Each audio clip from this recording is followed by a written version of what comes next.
It's my pleasure to welcome you to El Museo. We have a lot in store for you tonight, but want to leave plenty of time for everyone to continue to enjoy this beautiful space and food. So am thrilled to introduce Denise Tomasini Joshi, board co-chair.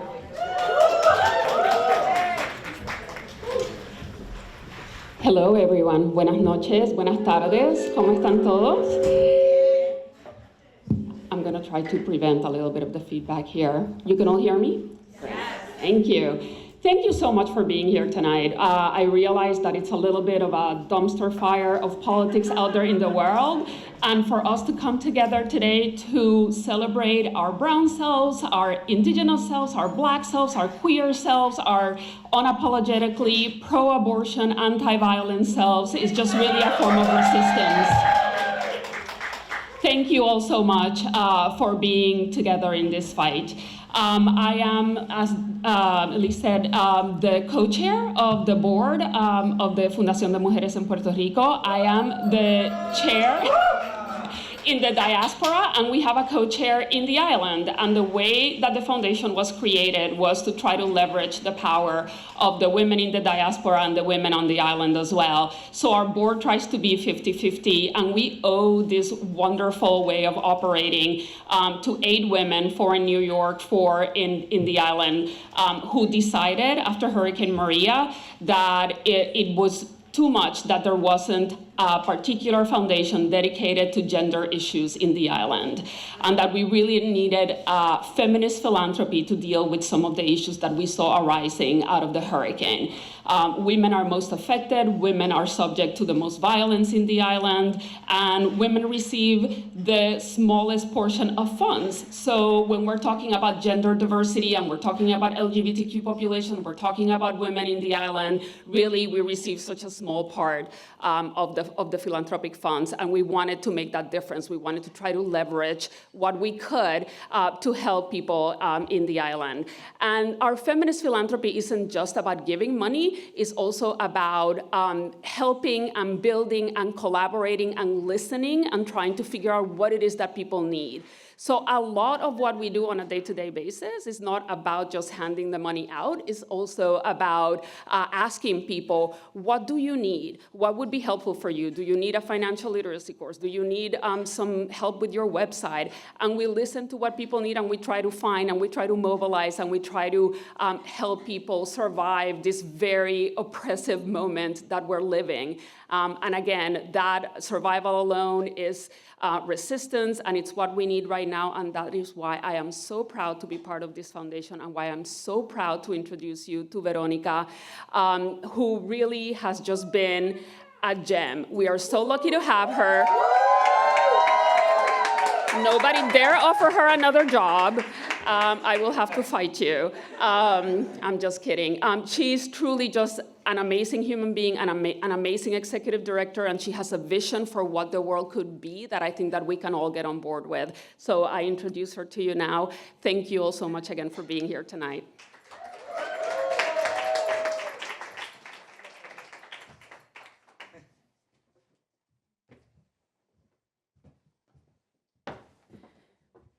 Hola, hola, greetings everybody. Buenas noches a todas y todes.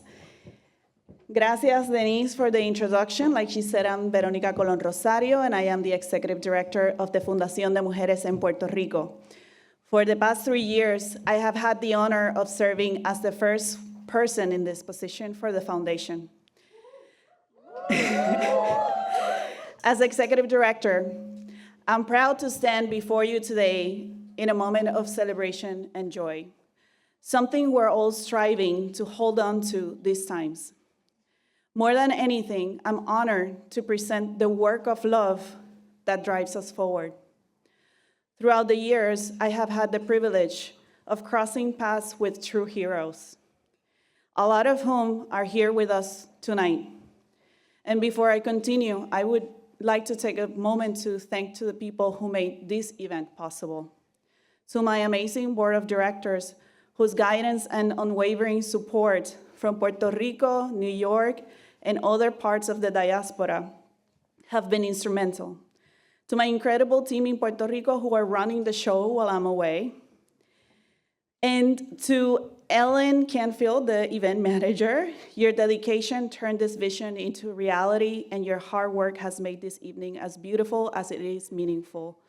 And to every single person working behind the scenes to make tonight happen, the staff, the catering, the sound, the photography, the videography, everybody that is here working today, we owe you and we celebrate you as well. To the museum, thank you for opening these doors to us, for creating this beautiful space, for honoring our culture, and for offering every guest a pass to return. So make sure you don't leave with your pass to come back to the museum and enjoy the exhibitions. That's going to courtesy of El Museo del Barrio, so thank you. A special thank you to Fundación Segarra Borman and Daniela Pedraza, who should be around here. She's a dear friend. Because of your generosity, I was able to bring local organizations from Puerto Rico here today. You have not only supported our efforts, but have helped create a shared space of power. Gracias. To each and every one of you here tonight, this evening, to those who stood by us from the very beginning, and there are many people who have been here from the very beginning of this foundation. You too deserve to be celebrated. If you're here, it's because you, like us, believe in fighting for love. I wish I could name each one of you and the ways you have contributed, but if I did, I will be here all night. And also, I am terrified I will miss someone. We have all shared this fear, so you get it.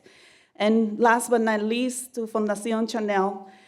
When I speak of heroes, Chanel has gone above and beyond. For years, we've had the vision for this event. And Raymond patiently sat with me, offered his insights into New York, and provided the resources to bring this to life. Thank you for teaching me what it means to be an exceptional funder. So to you and all of our current funders, some of you are here today, thank you for believing in us. Thank you for trusting our vision. Thank you for investing with trust in an emerging fund. Thank you for looking beyond our colonial status and funding us intentionally. Many of you work really hard to include Puerto Rico in your portfolios. We see that, and we appreciate that profoundly.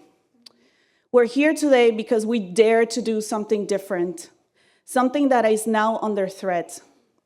We don't have the privilege to hide.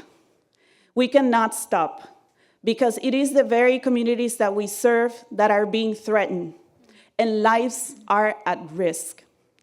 Tonight you will hear about that work in your conversations, and you will meet our friends, our colleagues, and our supporters.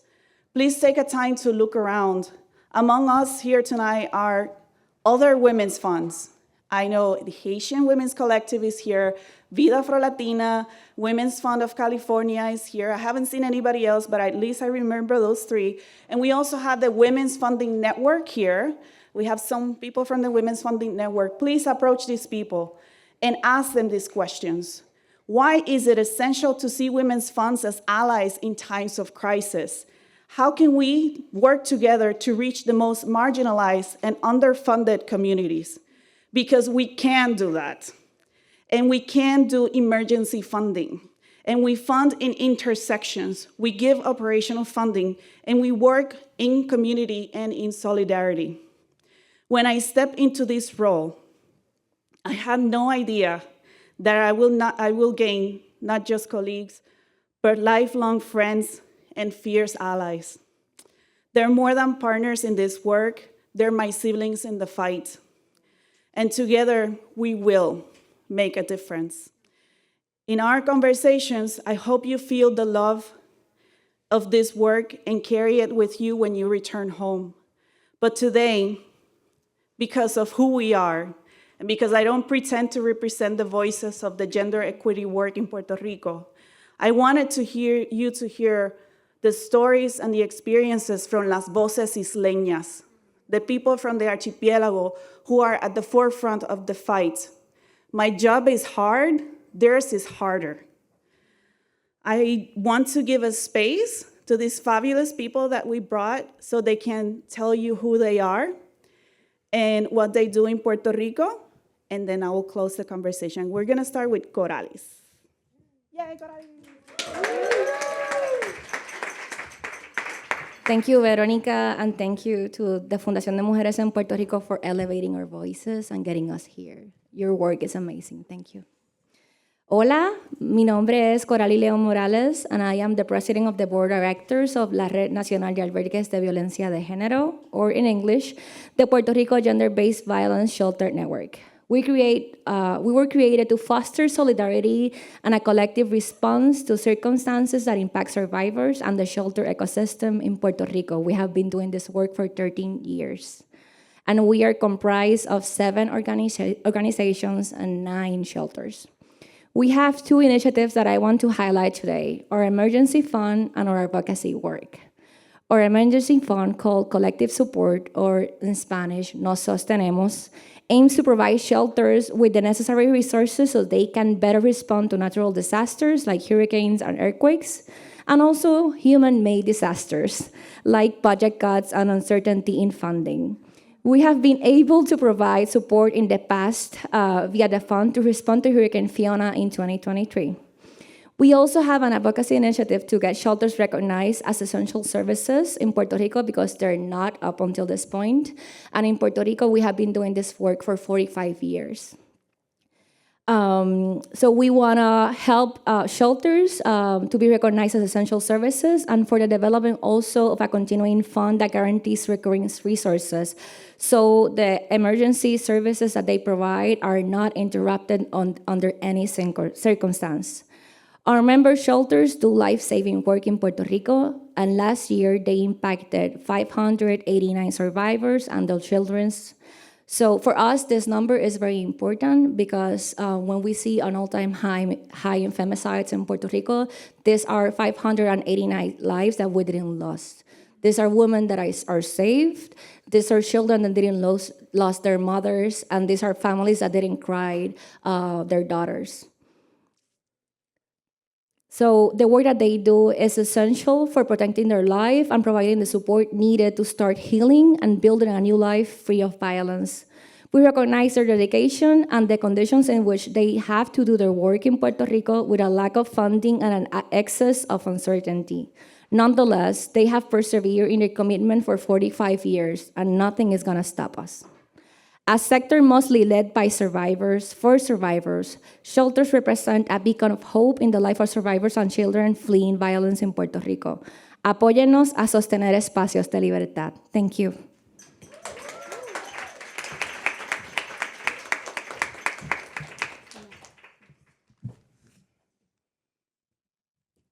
Hello, everyone. I'm super short. Let me adjust. My name is Cristina Pares. I am lucky enough to be the executive director of Proyecto Matria. For over 20 years, Matria has provided life-changing services to women of color and Hispanic women from all over Puerto Rico who have experienced gender-based violence, poverty, and marginalization. From safe housing, economic independence, to democratic participation and advocacy programs, our goal is to help women and people from the LGBTQ communities overcome systemic barriers and ensure that they can lead healthier, fulfilling lives. Our 360 degrees human rights service model takes a holistic approach to improving women's mental and physical health. This model allows women to be at the center. This model allows the organization staff to put a participating woman at the center of their service while analyzing her level of access to her human needs, rights, her potential, while respecting her autonomy. We have had a lasting impact through strategic alliances like these ones.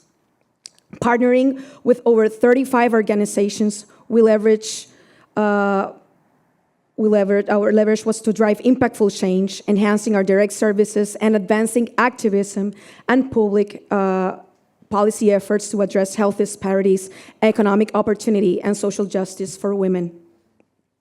I have to say today it's a very special day for us, and I want to applaud our team. Today was the first day of our micro-entrepreneurship incubator being present at the oldest shelter for battered women in Puerto Rico.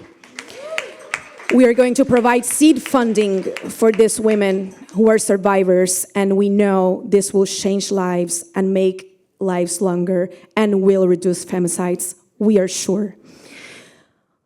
Our economic empowerment programs have impacted over 650 women, providing education and entrepreneurial support, addressing financial instability.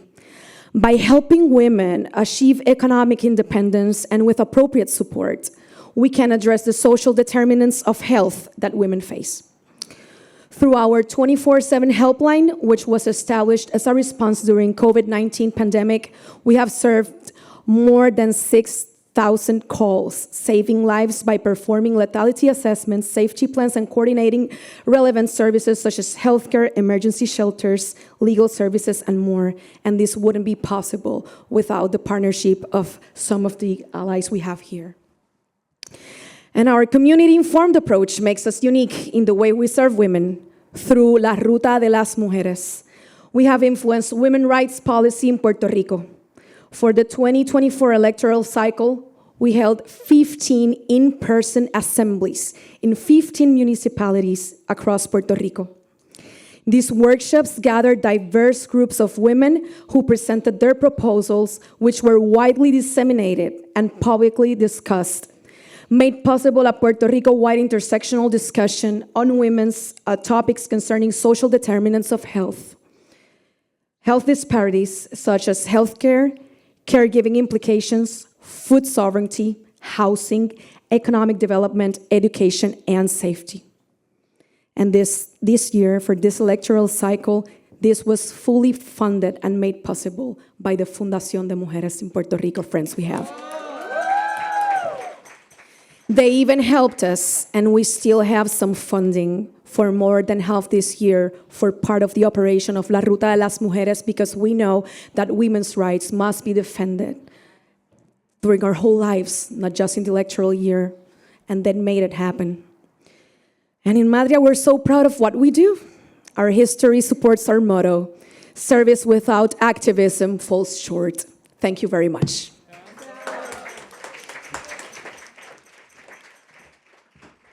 So I have the opposite problem as Cristina. Good afternoon. Thank you to Veronica and her board and the Fundación de Mujeres. I am going to Sofia Vergara this speech right now.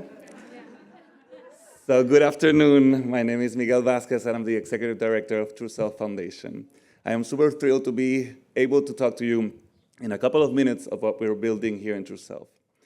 At True Self, we're on a mission to support and promote the social mobility and general well-being of the LGBT+ community, with a special focus on the youth at the island. As you can see, growing up LGBT+ in Puerto Rico is facing unique challenges, such as a lack of access to gender-affirming mental health care, social isolation, and economic insecurity. So True Self is creating spaces for youth, LGBT+ youth, to see themselves, to feel seen, valued, and protected. And that might be through our youth empowerment camps, or our entrepreneurship initiatives, or our community building programs. We're not just helping people, LGBT+ people survive, we're helping them thrive. Our programs are building the future where LGBT+ people in Puerto Rico do not have to decide between identity and well-being. Thank you. They're gonna have the tools, and they have the tools and the support to live authentically and succeed. As the only foundation in Puerto Rico doing this life-saving work, and I'm not just saying this, I'm a very humble person. It was a participant that said it to us, a 19-year-old queer soul that we work with. We have some exciting plans for the future, and I'm currently looking for partners that want to make those plans happen for us. So if you want to talk more about how to join the movement, or if you just want to exchange tips about the best places of Mofongo in the island, or the best spots of Chinchorreo, I'm your person, and let's please talk after this. Thank you. Also de Alcapurrias. Hi, everybody. I think that I have to say this is a historical moment for us, for all this organization. It's the first time that we have this opportunity, and it's unique. So thank you for that, Veronica, and thanks for all the people who make it possible. I am Lisbeth Flores, Executive Director for Hogar Ruth. For 40 years, Hogar Ruth has been a safe haven for women and children fleeing domestic violence in Puerto Rico. Our mission goes beyond providing a shelter. We are changing the future. With 9 direct service programs that impact 9,102 participants in 2024, we not only protect survivors, we transform lives. And we knew that to truly break the cycle of violence, we have to start with the youngest hearts and minds. That's why we create something that had never been done before, the first Montessori school inside a domestic violence shelter, a space where children, many of whom have only known fear, can learn in an environment of peace, respect, and dignity. This is more than education, it's prevention. It's about ensuring that the next generation grows up understanding that violence is not the answer, and the impact is undeniable. This model should not only continue, it should be replicated. We dream of expanding this vision, of taking what we've built and making it a blueprint for change. And we need partners who believe, as we do, that investing in education is investing in the future free from gender-based violence. Together, we can make this dream a reality. You want to join us in this? You ask me, and we do it. Thank you.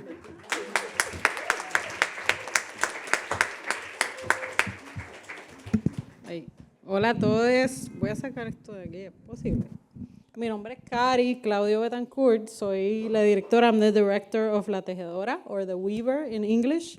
And we're an organization that helps weave relationships and build power for young people in Puerto Rico through education, community organizing, and civic engagement. Thank you to la Fundación de Mujeres de Puerto Rico for inviting us today, and for all the funders and allies that are here. Look, the reality is that young people are leaving the island in alarming rates. In the past 10 years, we've lost 500,000 people of our population, and the majority of them are working class young people. La Tejedora firmly believes in the right of young people to stay on the island, and for young diaspora Puerto Ricans to return to the island, so that all of us can build a dignified life and build the country that we deserve. That looks, gracias. That looks, right, like transforming the systems that exclude the voices of young folks in Puerto Rico. Last year, for example, La Tejedora ran an unprecedented youth voter registration campaign that registered and mobilized thousands of young people through creative strategies, including partnering with influencers and artists. And we were able to reach over 100,000 young people through our in-person and online efforts. Overall, 150,000 new people registered to vote in Puerto Rico last year, 80% of them young people between the ages of 18 and 25. So we have an exciting new block of voters, a generation that is excited to participate. And this year, we're launching an anti-gentrification campaign called De aquí nadie me saca, de aquí yo no me muevo, inspired on our king and #1 artist in the world, Bad Bunny. who has shined light on the issues of displacement and gentrification in Puerto Rico. So we will use Bad Bunny's concerts, which he dedicated half of them to only the people of Puerto Rico, to launch a summer of action to recruit young people to join our campaign, which will focus on rent control, fair wages, and access to education. And finally, as a trans non-binary person that lives in Puerto Rico in a predominantly Dominican neighborhood, right, I would be remiss not to mention the impacts of the Trump administration's policies on immigrant and trans and LGBT people in Puerto Rico. I'm scared. As a trans person, I'm scared of losing access to gender-affirming care. I'm scared of not being able to roam the streets of Puerto Rico like every person should, right? So this is why La Tejedora is part of several coalitions, including La Federación LGBT de Puerto Rico, with Miguel and True Self Foundation, and other coalitions that are working to defend the rights of immigrants and LGBTQ people to remain and live dignified lives on our archipelago. I look forward to speaking more about our work after this program, and as the New York-based Young Lord said, pa'lante, siempre pa'lante, venceremos.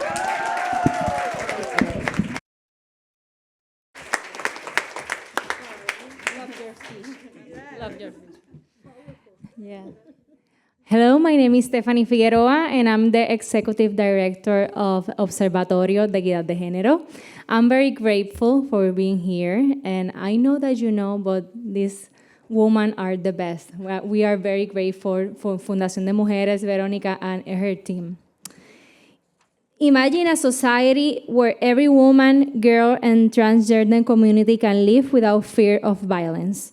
At the Observatorio de Equidad de Género de Puerto Rico, this vision is what drives us every single day.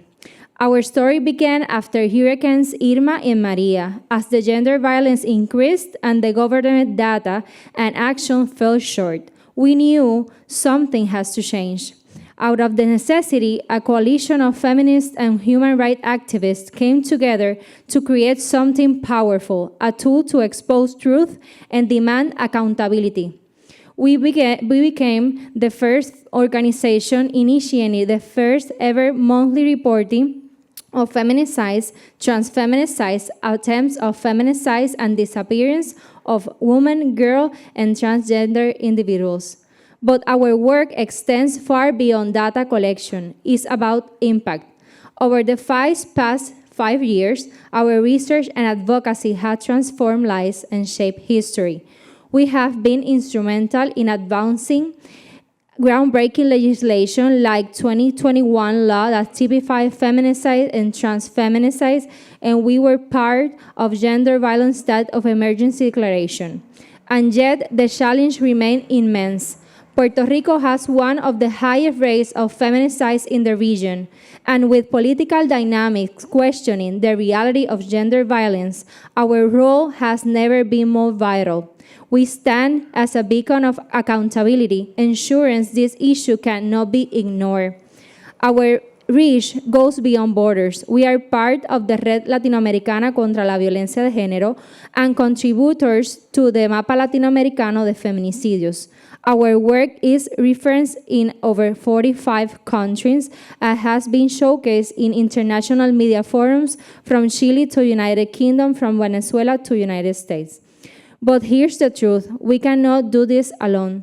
Combating violence and empowering communities require resources, and with your support, we can expand our efforts, train more agencies, collect critical data, and continue to provide that evidence needed to demand change.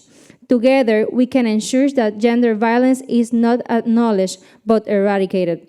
Join us because every life deserves justice and every voice deserves to be heard. Thank you.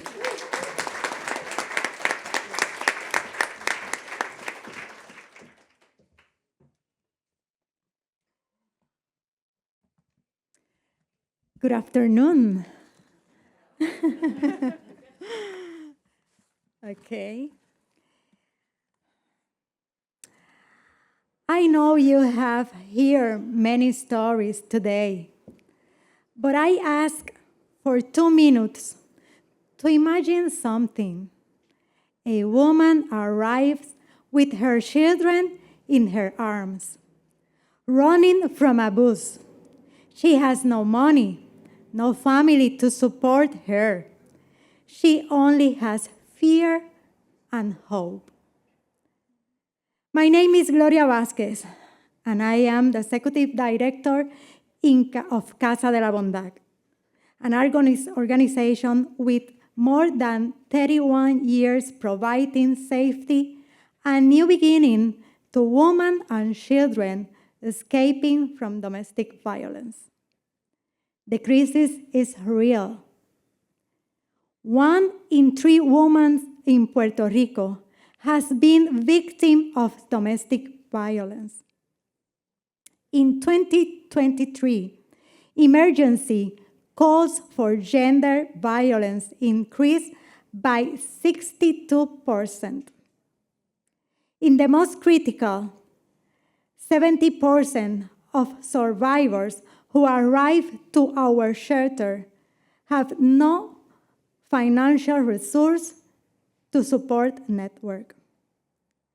Casa de la Bondad does not only offer shelter, we provide a real path to a new life, a safe shelter with food, clothing, health services, and education access for their children, psychological care and social work, because healing trauma are key to recovery. Legal assistance in 3 judicial regions of the country to guarantee their protection and rights. Community education with workshops to prevent violence before it's too late. Transitional housing and rapid rehousing so they do not have to choose between violence and uncertainty. A Montessori program inside the shelter, because education must also heal. As recently as last Friday, we began work on the Camellia Montessori program, specifically designed for our children. This work, people, save lives. In 2024, Casa de la Bondad, we impact 931 people through all our programs. As a 50C3 organization, we manage every resource with transparency and are audited by all agencies that fund us. Casa de la Bondad and other sister organizations are here with the same mission to make us stronger. As defenders of women's, girls, and children, we do not compete, we collaborate. We share strategies, learn together, and join efforts so that no woman has to face violence alone. To everyone here, thank you for your time, for being part of the change and helping us to save lives. And now I need a big applause to Fundación Mujeres and all the organizations here. Thank you, Veronica.